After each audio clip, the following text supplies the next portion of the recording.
The storm's gift, the electromagnetic storm, hit Kepler 4b without warning, turning the orange sky into a writhing mass of purple lightning and howling winds.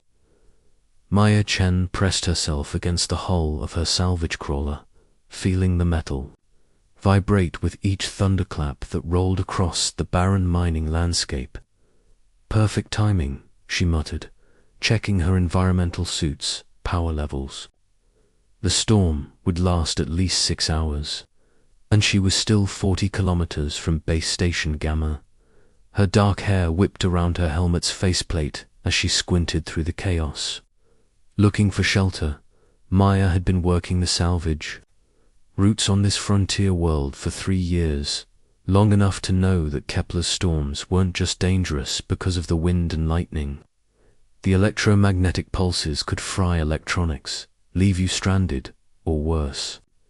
She'd seen veteran miners found weeks later, their suits dead, their bodies mummified by the planet's thin atmosphere at 28. Maya was one of the youngest certified salvage mechanics in the sector, but she'd earned her reputation through pure skill and an almost supernatural ability to make broken technology work again. Her grandfather had been a ship engineer in the early colonial days, and he'd taught her that every machine had a personality. You just had to listen to what it was trying to tell you, right now. Her salvage crawler was telling her it was about to shut down. The electromagnetic interference was wreaking havoc on the vehicle's systems. Warning lights flashed across the control panel like angry red eyes, and the engine was making a grinding noise that meant expensive repairs ahead. Maya made a quick decision and steered toward a depression in the landscape that might offer some protection from the worst of the storm. The crawler lurched as it descended into what turned out to be a crater, much deeper than she'd expected. The walls rose around them, cutting the wind to a manageable roar. Maya let out a breath of relief and started to set up her emergency beacon when she noticed something that made her heart skip. There was something buried in the mud at the bottom of the crater. It was massive, easily 30 meters long, with curves that suggested advanced engineering rather than natural formation. Parts of it gleamed through the mud coating, revealing what looked like a metallic surface that shifted color in the lightning flashes. But it wasn't the size or the strange beauty that caught Maya's attention. It was the fact that sections of it were pulsing with a soft, rhythmic light.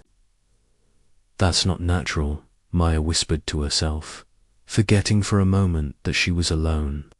She grabbed her equipment pack and rappelling gear from the crawler. Every instinct told her to stay put, wait out the storm, and report the find too. The Colonial Mining Consortium. That's what the regulations said. That's what a sensible person would do. But Maya Chen had never been accused of being sensible. The descent into the crater took 20 minutes, her boots slipping on the muddy walls. Despite the magnetic grips, the storm raged overhead, but down here it felt almost peaceful. The buried object was even more impressive up close. The surface wasn't just metallic. It seemed to be made of some kind of adaptive material that responded to touch and temperature. When Maya pressed her gloved hand against it, the section under her palm warmed and brightened.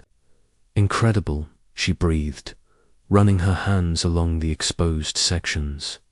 This wasn't human technology. It wasn't even close to anything in the Confederate database of known alien artifacts. The curves were too organic, too fluid. It looked almost like it had grown rather than been built. As she worked to clear more mud away from what she assumed was a crashed spacecraft, Maya began to notice patterns in the pulsing lights. They weren't random. There was a rhythm, a sequence that repeated, with slight variations each time. It reminded her of a heartbeat, or breathing, or ... communication. The realization hit her like a lightning bolt. This wasn't a ship at all. This was something alive. Maya stumbled backward, her mind racing.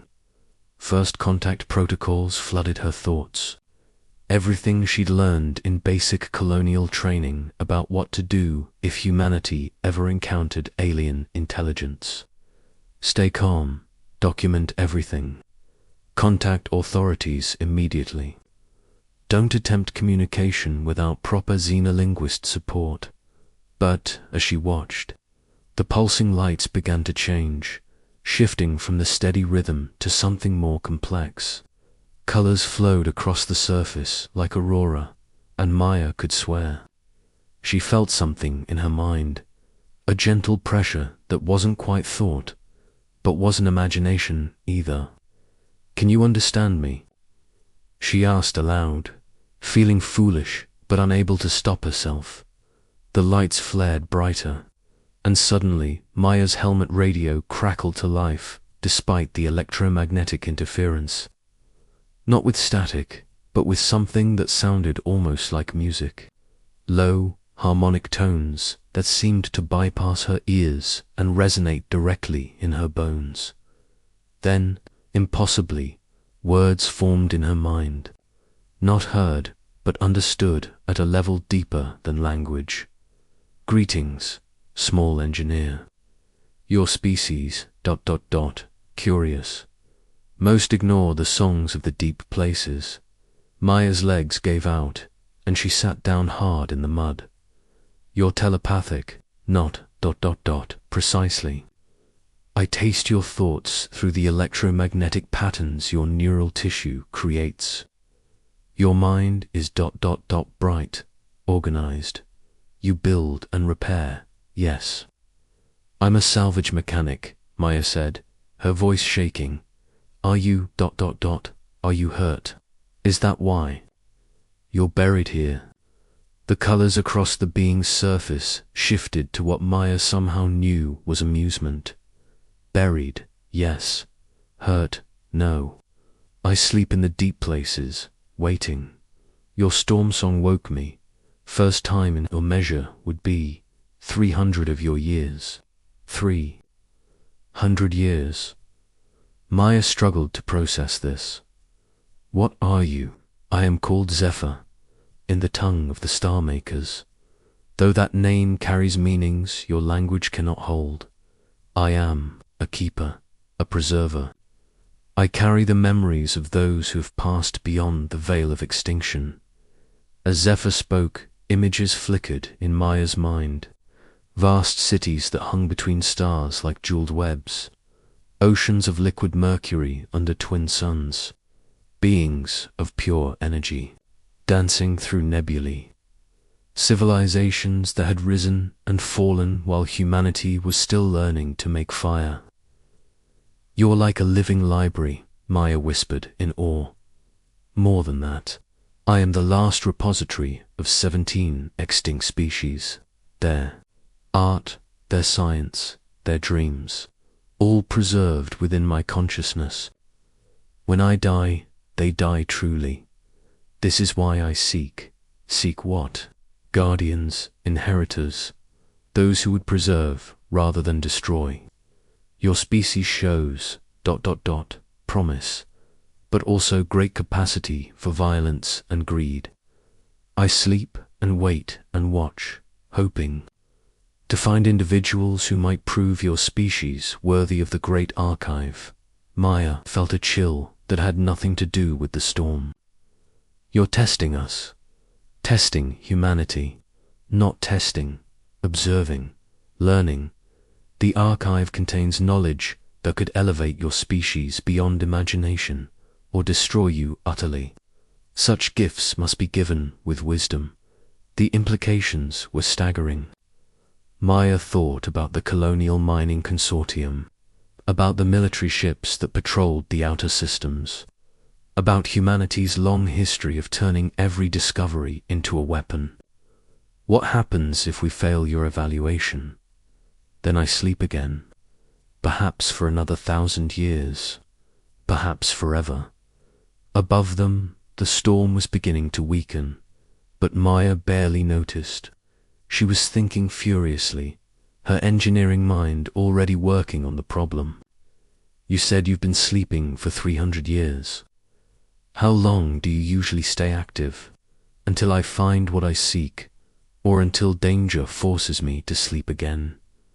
Why do you ask, small engineer? Because I've seen the mining reports. This whole region is scheduled for strip mining starting next month. They'll dig up everything within 50 kilometers. Maya stood up, mud squelching under her boots.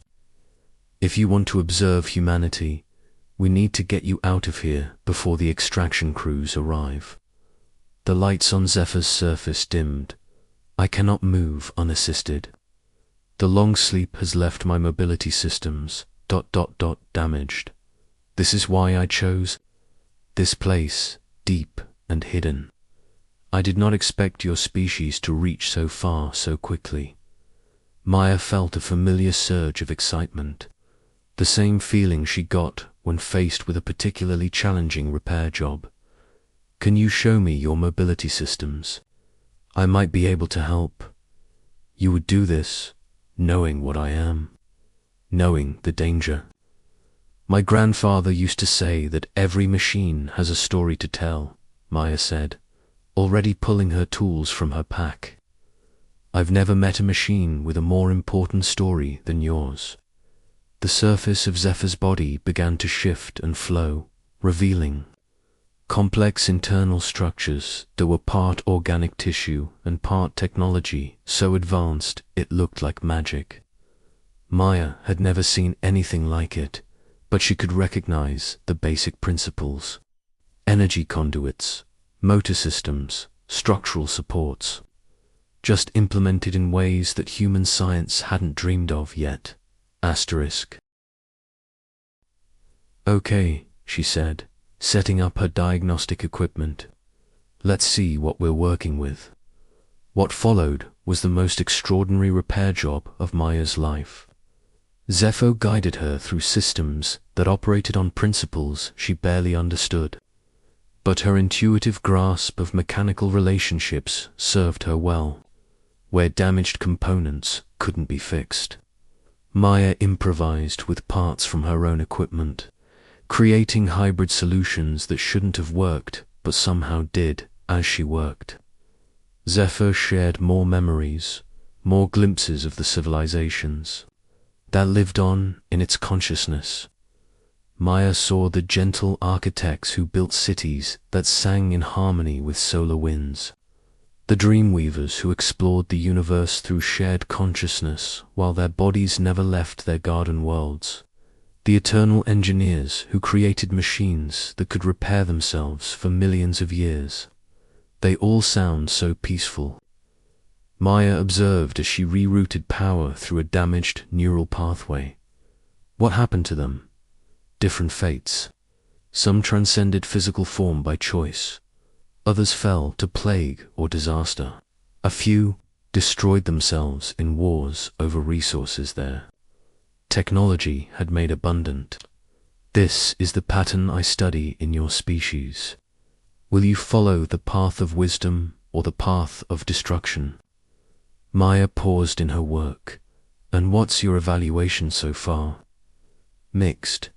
Your species shows great ingenuity and compassion at the individual level, but your institutions often corrupt these virtues. You create abundance, then allow artificial scarcity to drive conflict. You develop technologies that could unite your worlds, then use them to build walls between nations. We're not perfect, Maya admitted, carefully connecting to incompatible systems with a jury-rigged adapter. But we're learning. Slowly, maybe, but we are getting better. Perhaps this is why I observe, why I wait. One individual cannot represent an entire species, but you give me hope, Maya Chen. The storm had passed completely now, and Maya could see stars through the clearing clouds. But she also saw something else, lights on the horizon, moving fast and heading in their direction. Zephyr, we might have company. The being's senses extended far beyond the crater, tasting electromagnetic signatures and atmospheric disturbances. 3 vehicles. Military configuration. They detected the energy discharge when I woke. Maya's blood ran cold. Military meant the consortium had called in their security forces. Once they saw Zephyr, there would be no going back.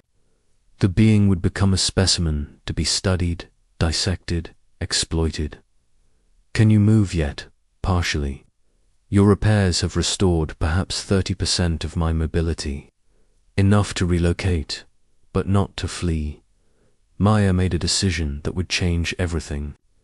Then we better find somewhere to hide while I finish the job. Can you make it to the Messar systems, about 10 kilometers north?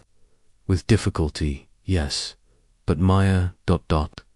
If your people find us, they will see you as a traitor for helping me. Let me worry. About that, Maya said, already packing her gear. Right now, the only thing that matters is keeping you safe long enough to complete your evaluation of humanity. Maybe when you're done, you'll decide we deserve a chance after all. As Zephyr slowly, painfully extracted itself from the mud that had been its resting place for 3 centuries, Maya couldn't help but think about her grandfather's words. Every machine had a story to tell. But sometimes, she was learning, the most important stories were still being written. The lights on the horizon were getting closer. Asterisk. The living archive Maya guided her salvage crawler through the narrow canyon. Passers, while Zephyr moved alongside them, the ancient beings' form flowing over the rocky terrain like liquid mercury.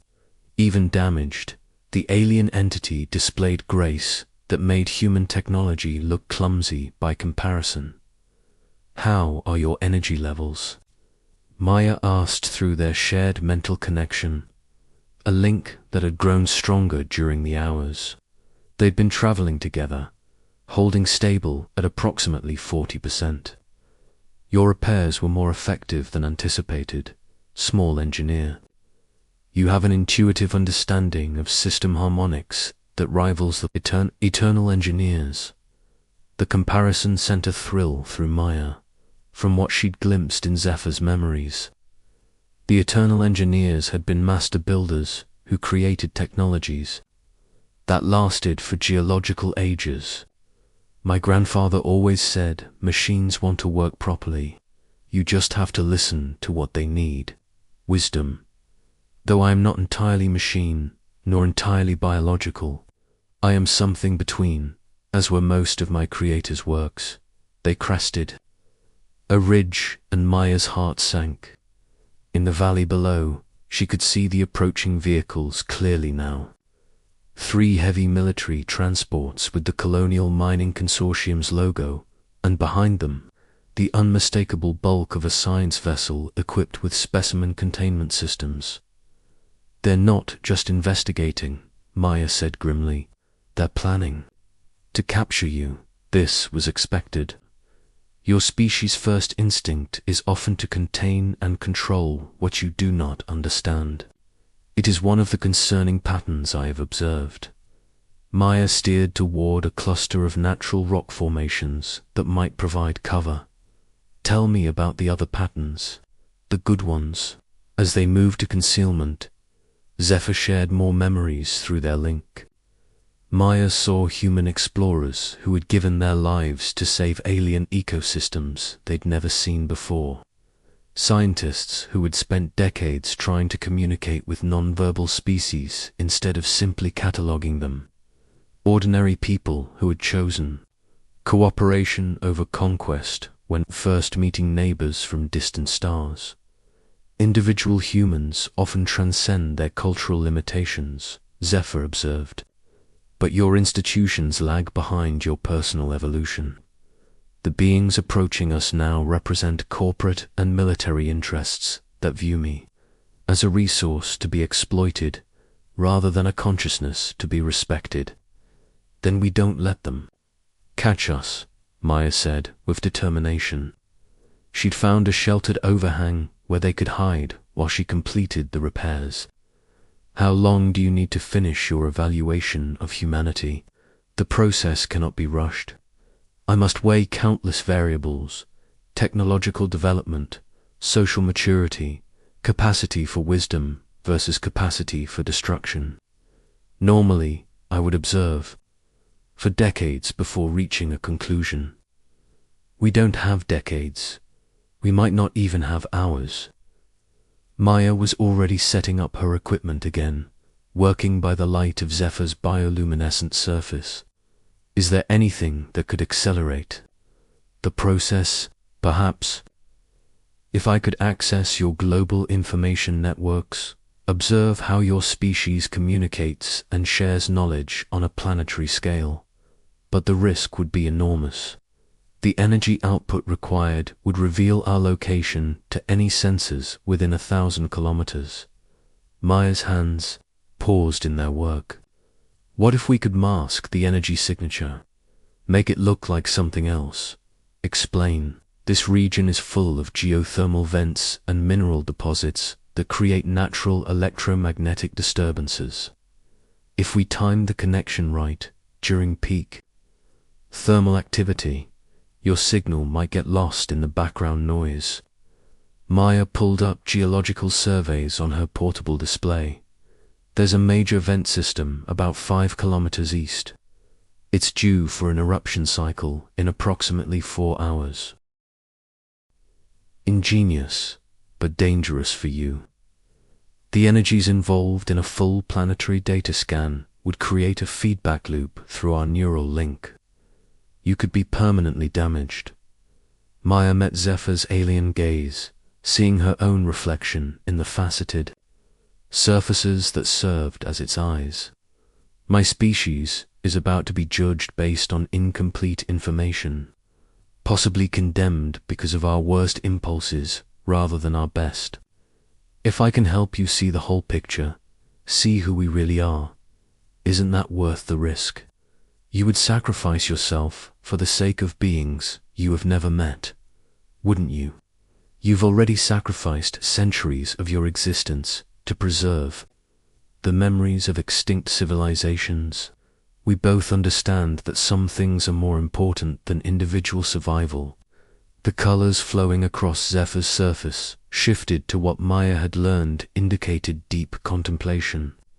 Your reasoning is sound, and your willingness to take this risk. It is itself significant data in my evaluation. They spent the next 3 hours preparing for the connection while moving toward the geothermal field. Maya had to constantly adjust her repairs as Zephyr's systems came online, each new capability revealing other damaged components that needed attention. It was like trying to restore a vast orchestra where every instrument was connected to every other, and tuning one changed the harmonics of the whole. The work gave her time to think about what she was really doing. By helping Zephyr, she was effectively choosing sides in a conflict that could determine humanity's future. If the being decided humans weren't ready for the knowledge it contained, entire civilizations' worth of advancement would remain locked away, possibly forever. But if she hadn't helped, if she'd reported the discovery through proper channels, Zephyr would have been captured, studied, probably dissected by researchers who saw it as a thing rather than a person. The knowledge would still be lost, just in a different way. Zephyr, she said as they approached the steaming vents, when you make your evaluation, remember that humans can change. We're not the same species we were 1,000 years ago, or even 100 years ago. We're still growing. This is noted. Growth potential is indeed a crucial factor. The Dreamweavers were a violent species when I first encountered them, territorial and aggressive. By the time they transcended physical form, they had become the most peaceful beings I ever knew. The ground beneath them began to vibrate as geothermal activity increased. Perfect timing. Maya positioned her equipment and made the final connections between Zephyr's neural networks and her own communication array, which would serve as a bridge to the planetary data networks. "Ready when you are," she said, trying to keep her voice steady despite the fear gnawing at her stomach. "Maya Chen, before we begin, I want you to know that regardless of my final evaluation of your species, you have already proven yourself worthy of the Great Archive. Your compassion, your courage, your willingness to see beyond your own needs. These are the qualities that built the greatest civilizations I have known." "Thank you," Maya whispered. "That means more than you know." The first geothermal vent erupted in a tower of superheated steam and electromagnetic energy. Zephyr began to draw power from the disturbance, channeling it through systems Maya had helped repair. The connection to the planetary networks opened like a flower blooming, and suddenly Maya's consciousness was flooded with information from across human space. She experienced it all through Zephyr's perspective. News feeds from 100 worlds, scientific databases, personal communications, art galleries, philosophical discussions, historical archives. But more than just data, she felt the emotional resonance behind it all. The hopes and fears, the struggles and triumphs, the endless human drive to understand and improve. Through their neural link, she felt Zephyr's reaction to each discovery: dismay at reports of environmental destruction and corporate exploitation, wonder at collaborative projects spanning multiple star systems, confusion at humanity's tendency to create problems and solutions simultaneously, and gradually, something like hope.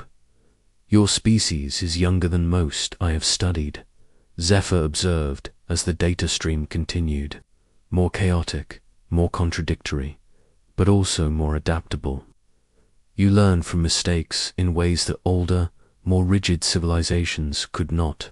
Maya tried to respond, but the feedback from the connection was intensifying. Her vision blurred and her hands shook as electromagnetic energy cascaded through her nervous system. She could feel Zephyr's alarm through their link. "The strain is too great.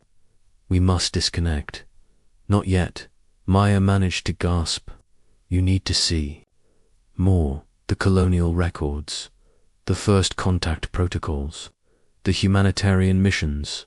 Double quotes. "Maya, you are being damaged. Your neural pathways cannot handle this level of energy transfer."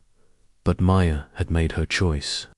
She reached deep into her own memories, sharing them through the link. Her grandfather's stories of the early colonial days, when humans and alien species had worked together to terraform hostile worlds. Her training at the academy, where cooperation and respect for alien life was drilled into every student. The friends she'd made from a dozen different species across the frontier worlds. She projected through the overwhelming cascade of sensation. "We're not perfect, but we're trying. We're learning to be better."